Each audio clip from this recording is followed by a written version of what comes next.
Nigerian economy, 63 years, I won't say we have fared so well, but you'll find out that in the last 63 years, Nigeria has evolved, and during that course of that period, we have dipped as well. You find out that at some time, you see us taking off as if, oh, we're about coming up. Then you see Nigeria taking 2 steps forward and like 10 steps backward. And what is the cause of this majorly? Of course, it's based on the kind of leaders that we have at a particular point in time. If you look at the economic growth, for example, over the course of these 63 years, of course, we have seen that there's been a lot of fluctuations in economic growth. In the developed economies, you see where they have data and they are able to predict to some level of accuracy the level of growth that they expect at any particular point in time or period of time. But you find out that it has not been so for us. Why? Because for a very large, to a large extent, we had, during this 63-year period, we had been highly dependent on oil. And I think it made everybody to go to sleep.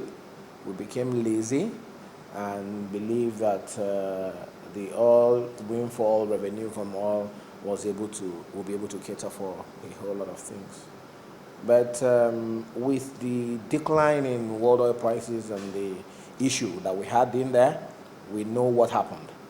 It dawned on us that the revenue from oil was not enough to cover a lot of capital and recurrent expenses. So as a result of that, we had to look inwards into non-oil revenue, right? So at that point in time, government shifted focus from oil revenue to non-oil revenue. But of course, you and I both know that it's not something that is going to take effect or you are going to be seeing the result immediately. So apart from the tax revenue, which of course, based on government policies, that you can start seeing the impact. The others that you look at, maybe they're looking at agriculture. Agriculture, you need to first of all invest for a long time before you expect to reap, before maybe your investment over time will now yield to people exporting products outside the country to be able to gain, effects to help us with our foreign reserves. So, and there we are, in terms of the tax revenue, the tax administration in Nigeria, it's just as in present time that things have just started improving and getting better. It was nothing to write home about. Tax justice was not there. Taxpayers are crying. They're not getting, the infrastructure that government is supposed to give for them to be incentivized to be wanting to pay their tax without any form of coercion. Then you look at the GDP. We say, okay, Nigeria's GDP is the largest economy in Africa. But when you talk about this growth too, it has been volatile over time. And inflation. You and I would know that Nigeria is a place that inflation, year in, year out, things are just going, up there. And the prices of things quickly adjust to, that. Unemployment rate, we know what is happening to our graduates out there. The unemployment rate is high. We expect it to go down by, if government embarks on a lot of infrastructure, promote SMEs, you'll find out that it will open up opportunities for, companies to be able to absorb people, even people to finish school and not think of even wanting to work for people because, of course, people are innovative, they have skills, they have ideas, they have things that they can start, but there's no enabling environment for that. And with that, you find that the unemployment rate is high. You talk about the exchange rates. The exchange rate regime has been, subject to volatility too over the years. You see us having different rates. The gap between the parallel market and the CBN rate very high, and people having arbitrage opportunities, and the people that even the so-called central bank even gives the FX to, they are not people that actually need the FX. They're people that are round tripping this money, right? So the actual users of the FX do not get it, which gives room for the black market to really, flourish, So over the years, if you look at this, and all these issues are things that have affected the foreign direct investments into Nigeria. Because when the outlook of your economy is not stable, nobody wants to bring in money. You can tell what has happened to people in the aviation industry. All the airline, all the carriers, they had to either stop operation because they are not able to take their funds out of the country. And what is the excuse that central bank is giving? They're giving an excuse that there's no funds to give to them to be able to repatriate their funds. And what will happen? Business will stop. They will not be able to continue. Otherwise, they will be compelled to ensure that Nigerians wanting their services will have to pay in a currency other than Nigerian naira. So it has to pay in maybe dollars. And Nigerian that earns revenue in naira, where and how will they get the FX to use to pay for the services that they're getting from these people? So, which means that this will put pressure on the FX market as well, and you see the prices going up. And you talk about the debt levels. I will not mince words to say over the years our government have been very, very reckless in terms of when it comes to borrowing. If they borrow for infrastructural development, for infrastructural project, trust me, when they borrow, those projects will be seeing them now. But a lot of times, they borrow to feed people. You understand? And when you borrow to feed people, where are you going to see money to pay back that whatever? So, a lot of policy somersaults of government, which will believe that the new government of the day that we have